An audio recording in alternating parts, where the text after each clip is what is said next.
اب آپ کو لیے چلتے ہیں شہدادپور، رپورٹ کرے ہیں شعیب اسلام۔ شہدادپور شہر کی سماجی شخصیت وارڈ نمبر 9 کے جنرل کونسلر رانا انور جمال نے اپنے حلقے میں ذاتی کوشش سے بجلی کے نئے 200 kV کے 6 ٹرانسفارمرز منظور کروا کر شہریوں میں پھیلی پریشانی دور کر دی۔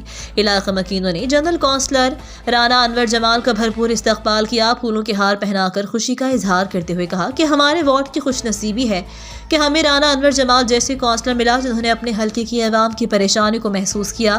وارڈ کے مختلف محلوں میں 200 kV کے 6 نئے ٹرانسفارمرز منظور کروائے۔ مصطفیٰ کالونی، مدنی سوسائٹی، نورآباد کالونی، ٹنڈو آدم چوک کے مکینوں نے رانا انور جمال پر پھولوں کی پتیاں نچھاور کر کے استقبال کیا۔ اس موقع پر سماجی شخصیت جنرل کونسلر رانا انور جمال نے کہا، یہ ہمارا شہر ہے، اس شہر کو بہتر بنانا ہماری ذمہ داری ہے۔ ہم اپنے حلقے سمیت تمام شہریوں کی فلاح و بہبود کے لیے اقدامات کرے ہیں۔ ہم چاہتے ہیں کہ شہر پرامن اور شفاف ہو۔ علاقہ مکینوں کو بجلی کے ٹرانسفارمرز کی اشد ضرورت تھی۔ ہم نے شہریوں کی فلاح و بہبود اور بہتری کے لیے نئے ٹرانسفارمرز دے کر ان کے مسائل حل کرنے کی کوشش کی ہے۔